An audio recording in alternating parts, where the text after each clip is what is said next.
আমি আমার জনগণকে আরেকটি অনিবার্য বিপ্লবের জন্য প্রস্তুতি নেওয়ার কথা বলছি। দেয়ালে পিঠ থেকে গেলে যেভাবে রুখে দাঁড়ায় আক্রান্ত দুর্বল, বিধ্বস্ত জাহাজ যাত্রীরা আঁকড়ে ধরে ভাসমান পাটাতন, তেমনি একাগ্রতা নিয়ে আমি আমার মুসলিম ভাইদেরকে আরেকটি অনিবার্য বিপ্লবের জন্য প্রস্তুতি নেওয়ার কথা বলছি।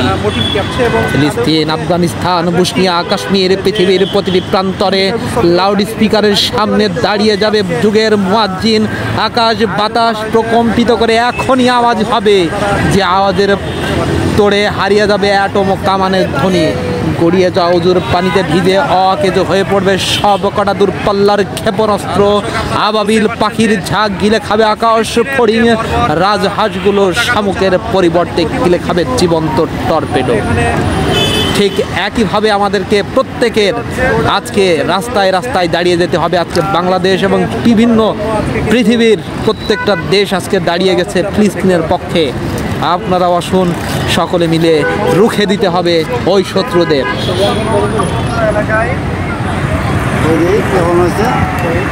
চলে যাচ্ছে, সামনে আরো একটা বহর আছে, আমাদের বহর নিয়ে যাওয়া হচ্ছে। আপনারা দেখতে পাচ্ছেন যে আর একটা গাড়ি চলে গেল।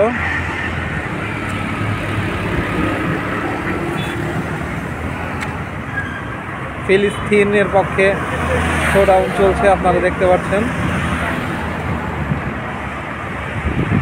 ফিলিস্তিনকে রক্ষা করার উদ্দেশ্যে পতাকা নিয়ে তারা সংসদ ভবন অতিক্রম করছে। বাংলাদেশের মাটিতে টানটান উত্তেজনা আমরা দেখতে পাচ্ছি। মুসলিম জাতি আজকে নিষ্পেষিত অবস্থায় আছে, যার কারণে আজকে কিন্তু কঠিন সংগ্রাম গড়ে তুলেছে তারা।